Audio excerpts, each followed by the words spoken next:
네, 이번에는 또 다른 예로서 이게 흥미로운 예인데요.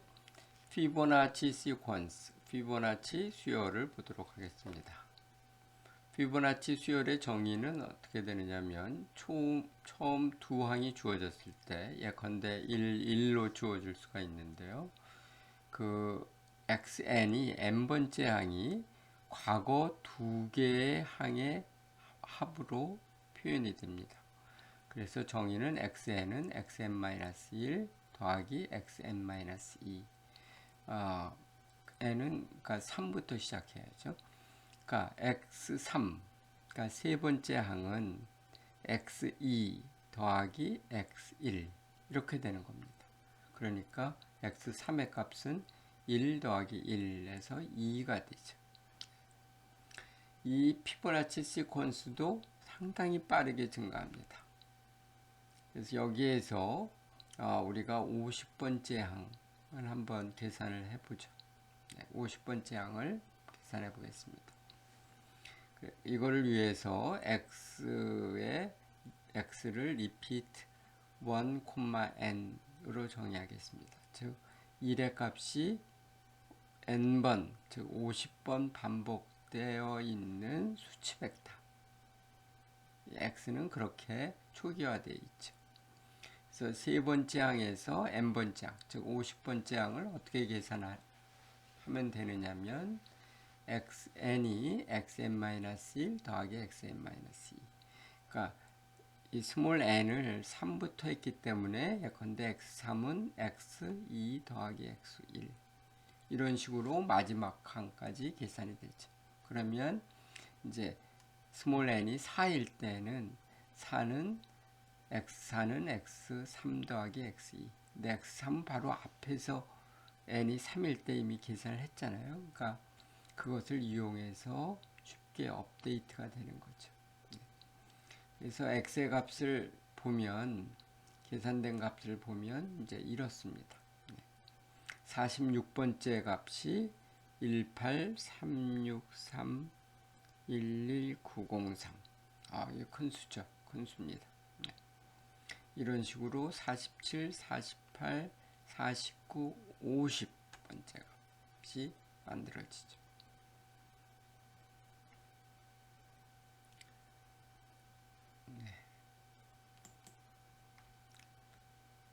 피보나치 시퀀스를 우리가 한번 다르게 계산해 볼 수 있지 않나. 그러니까 이런 방법이 있을 수 있습니다. 피보나치라고 하는 사용자 정의 함수를 만드는데 이것은 n의 함수이다. 그리고 여기에서는 이제 어떤 식으로 하려고 하느냐면 이 temporary 이건 이제 우리가 그 n번째 항의 값으로 생각하는 값인데요.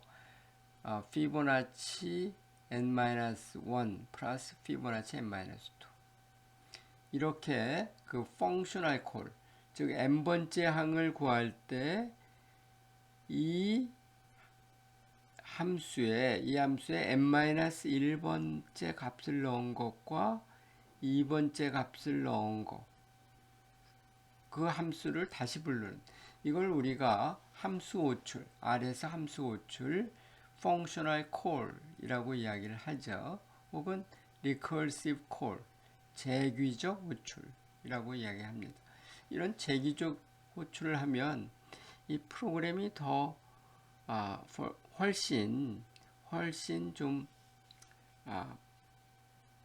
멋져 보이잖아요. 멋져 보이죠. 그리고 이제 이 계산이 되었을 때 그 값을 리턴할 수 있도록 해보자. 그 피보나치 예컨대 10번째 항을 구해보면 55 이렇게 나옵니다. 앞 페이지에서 우리가 다른 좀 더 그 나이브한 방법으로 구한 값도 이게 55거든요. 그러니까 계산 결과가 맞은 것을 볼 수 있는데요. 그런데 그러면 피보나치 50도 한번 구해보자. 앞 페이지에서 구했었거든요. 한번 해보세요. 같은 결과가 나오나. 나옵니다.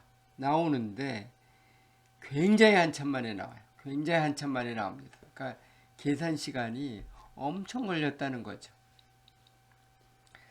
왜 그렇게 됐을까? 그런 것들을 여러분들이 한번 생각을 해보세요. 그래서 n과 이런 식으로 계산한 피보나치 그 함수 호출로 계산하는 피보나치 n의 계산 시간과 관계는 어떤 관계가 있나? 이 굉장히 오래 걸린 이유가 뭐냐라고 하는 문제를 한번 생각해 보기 바랍니다. 왜 그랬을까? 그러니까 즉 이러한 그 함수 호출 알고리즘이 뭐가 문제가 있나 이런 것들을 이런 그 원인을 한번 생각해 보기 바랍니다. 다음으로는 선형 합동 수열 Linear Congruential Sequence라고 하는 아주 특수한 이제 수열인데요. 이 수열을 한번 다뤄보도록 하겠습니다. 굉장히 중요한 사례입니다. 이 수열의 정의는 이게 정수값을 갖는 수열인데요. 어떻게 정의되느냐면 n번째 정수값은 그러니까 n번째 정수값 수열은 an-1 a는 그러니까 어떤 그 b 같은 것이죠. 앞에 항에다 a만큼을 곱한 값이고 플러스 c 어떤 그 값을 더한 다음에 그러니까 a는 꼭 그 등비수열과 같은 그런 요소가 있죠. 그 다음에 플러스 c 할 때 이렇게 하는 것은 이제 등차 수열처럼 앞에 항에다가 어떤 값을 더한 거죠. 근데 특수한 것은 모드 m으로 정의한다는 겁니다. 모드 m의 연산을 한다는 겁니다. 모드 n이라는 게 뭐죠? 모듈로 m인데요. 다 읽으면 이것은 값을 m으로 나누었을 때의 나머지를 말하는 거죠. 나머지. 예컨대 10 모드 3, 10을 3으로 나누면 1이 남잖아요. 그래서 10 모드 3은 1입니다. 9 모드 3은 얼마이죠? 0입니다. 9는 3으로 나누었을 때 나머지가 없죠. 여기서 x1 초기 항과 a 곱해지는 승수 c 더해지는 상수 m 제수 어떤 값으로 나누느냐 제수 등은 모두 비움의 정수입니다. 예를 들어 xn을 21 곱하기 xn-1 플러스 31로 정의하겠습니다. 그리고 x1은 0으로 정의하겠어요. 그래서 이제 초항이 0이니까 그 다음 항은 21 곱하기 0 더하기 31 그러니까 31이죠. 31을 모두 m으로 하니까 뭐 31을 100으로 나눴을 때 나머지는 그냥 31이죠. 이런 식으로 정의하자는 겁니다. 근데 x1은 이제 쉽게 되는데 x2는 좀 알기 힘들죠. x2는 21 곱하기 31 더하기 31을 모두 100으로 한 이런 값입니다. 이거에 이제 R 코딩을 우리가 만약 101번째 항까지 계산해 보도록 합시다. 어떻게 할 수 있어요? x를 이렇게 초기화를 한 다음에 전부 다 그 na 값을 갖도록 초기화를 하는데 길이가 101이 되도록 하겠습니다. 그리고 x1을 0으로 놓고요. 두 번째 항부터 101번째 항까지 여기에 있는 이 수식 표현을 R의 표현으로 바꾼 거죠. 그대로 바꿨습니다. 하나 특이한 것은 %% 100 이렇게 했어요. 근데 %%라고 하는 것 이런 것이 R에서는 이 모듈로에 해당하는 표현이죠. 즉 이 값을 이 값으로 나누었을 때 나머지를 구하는 그 특별한 그 오퍼레이션입니다. 연산기호죠. 퍼센트를 두 개를 가운데 그 빈칸이 없이 연이어 써야 됩니다. 계산 x 101번, 101번 장이 뭔가 봤더니 0입니다. 마침 초항도 0이었는데 101번 장도 0이네. 그런데 이러한 그 모두 M의 오퍼레이션을 쓰면 취할 수 있는 값이 0, 1부터 n-1까지잖아요. 그러니까 m이 100인 경우에는 이 x라는 수열이 가질 수 있는 값은 0, 1, 2에서 99까지입니다. 그런데 101번째 값이 0이고 다시 그 값이 초항이기 때문에 이 x라고 하는 그 수열은 주기성을 갖는다는 것을 알 수 있습니다. 왜냐하면 다시 원위치로 돌아왔기 때문에. 그리고 그 주기는 100 또는 그것보다 더 짧을 수 있다. 100의 약수일 수 있습니다. 근데 그러면 정확하게 주기가 뭐냐라는 것을 보기 위해서 1부터 100까지, 왜냐하면 101번째 항은 다시 이 x1 첫 번째 항과 같으니까 1부터 100까지 중에서 유니크한, 즉 서로 다른 값을 갖는 벡터를 구해보면 그 길이가 100입니다. 따라서 이 xn 이렇게 정의되는 수열은 주기는 정확하게 100인 것을 볼 수 있습니다. 아주 특수하죠.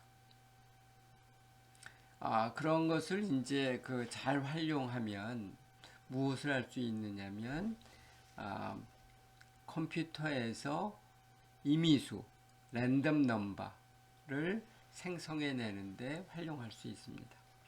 특히 이 확률 통계 계산에서 중요한 그 임의수는 균일 분포로부터의 그 임의수 랜덤 넘버거든요.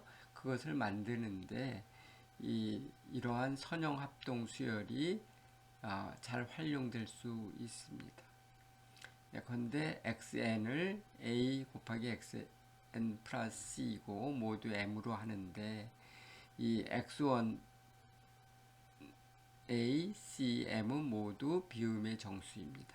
그런데 a, c, m을 잘 선택을 하면 주기가 굉장히 큰 수열을 만들 수 있습니다. 그 중요한 예가 앞에 예도 그렇고요. 또 다시 넘어갔는데 이 R 툴박스 패키지의 congruent라는 함수에 구현되어 있는 것인데 그 A를 16807로 하고 C를 0으로 하고 M을 2의 31승 빼기 1 이게 가장 큰 정수거든요. 이렇게 잡으면 이 주기가 바로 21억 정도 되는 시퀀스를 만들 수 있습니다. 이 점화 수열의 응용 예로서 여기에 한 응용을 보도록 하죠. 이 예에서는 A, C, M을 이렇게 잡았고요. 앞에 이제와 A의 값이 달라졌는데, 근데 이렇게 달라도 이것도 주기가 굉장히 큽니다. 주기가 이게 아마 그 M과 같을 거예요. 이 경우도. 이렇게 했고, 그것을 구현을 한 다음에, 이렇게 되면 이제 X는 0부터 n-1까지의 값을 가지죠. 그런데 그것을 0과 1 사이의 값을 갖게 하려면 m으로 나눠줘야 되고요. 그거의 히스토그램을 그려볼 수 있습니다. 이 히스토그램을 그린 결과가 이것입니다. 거의 균일 분포에 가깝습니다.